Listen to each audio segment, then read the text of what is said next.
안녕하세요. 힐링 메이커 조이입니다. 오늘은 그놈의 다이어트 유지 안 되는 이유에 대해서 얘기를 한번 해보려고 하는데요. 여러분, 그 다이어트 시도 해본 적 있으시죠? 예, 저도 몇 번의 경험이 있고요. 근데 제가 살은 빼고 싶었는데 굳이 뭐 시술이나 지방 흡입은 할 생각이 전혀 없었어요. 일단은 너무 무서웠고, 이제 다른 방법을 찾고 싶었는데, 그리고 제가 또 지금 건강과 다이어트 관련 책들을 계속해서 읽고 있는 중인데 어떤 기분이 드냐면은 퍼즐 맞추기 게임하는 기분이에요. 자꾸 내용들이 연결이 되고 또 정보가 확장이 되고 저는 솔직히 이게 너무 재밌더라고요. 그래서 동시에 의문이 생기기도 하는데 일단은 제가 뭐 이런 책들을 맹신을 한다고 하기보다는 좀 신뢰를 하는 이유가 일단 저자의 그런 경험과 그리고 여기에 나온 다양한 사례 그리고 여기에는 또 참고 문헌 그러니까 참고 자료라고 하는 것들이 있는데 뭐 논문도 있고 그리고 다른 사람들이 그 실험을 한 내용을 가지고 와서 같이 엮어 놓은 거예요. 예. 그래서 뭐 결론은 이제 제가 이제 말하고자 하는 결론은 우리가 궁금한 거 세 가지가 있잖아요. 첫 번째는 왜 살이 찔까? 두 번째는 어떻게 빼지? 세 번째는 어떻게 하면 유지할 수 있을까? 이 세 가지 모두 관련 있는 핵심 내용이요. 음식입니다. 먹거리가 중요하다는 거예요. 지금 그 칼로리를 낮춰 먹는 게 중요하다고 생각하는 분들이 계시죠. 그러니까 적게 먹고 많이 움직이면 살이 빠진다. 저는 이거를 강조하고 싶은 게 아니에요. 자, 그러면은 칼로리를 낮춰 먹으면은 어떤 음식이든지 상관없이 살이 덜 찔까요? 진짜 빠질까요? 살이 안 빠지거나 빠지고 나서 유지가 안 되는 이유 중에 하나가요. 가공식품, 정제식품 때문입니다. 항상 이렇게 요즘부터 핫했나요? 그러니까 그 비건 식품이라고 하는 게 있잖아요. 비건 식품인데 이게 중요한 게 아니고요. 이 식품을 어떤 원료로 만들었나, 여기에 뭐가 들어갔냐가 중요하다는 거예요. 왜냐면은 우리가 먹는 대부분 음식들, 그러니까 뭐 가공식품도 있고 정제식품도 있고 비조리식품 등등 많잖아요. 그러니까 비건 식품도 가공식품인 거예요.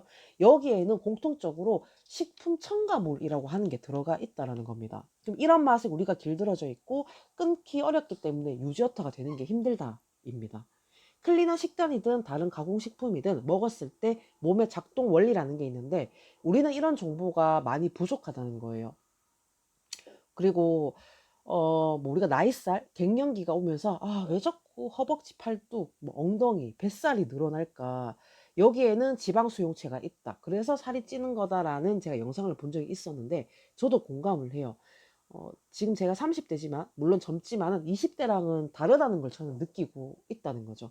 특히 허리나 팔뚝에 왜 이렇게 살이 많이 붙는 느낌이 들지라는 건데 근데 이게 이유가 있다는 거예요. 여기에 살이 찌는 게 몸의 작동 원리라는 거예요. 그러니까 우리가 몸속에 노폐물이 발생된다고 하잖아요. 그럼 이걸 빼내야 되는데 빼내지 못한 이 노폐물은 우리 몸의 가장 안전한 장소에 보관이 되는데 그게 근육, 허벅지, 허리, 팔뚝에다가 저장을 한다는 거고요. 뇌나 심장으로 가면은 굉장히 위험하기 때문에 여기에 보내지 않는다라는 겁니다.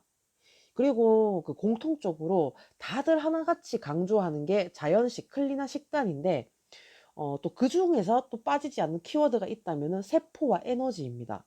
그러니까 유지를 하고 내가 살을 뺀다는 건요. 여러분 그 내가 다이어트를 한다는 게 체지방 감소 몸무게 숫자만 줄이는 게 아니고요. 건강과 그리고 다이어트를 동시에 가져간다는 개념으로 인지를 하시면은 굉장히 즐거우실 거예요.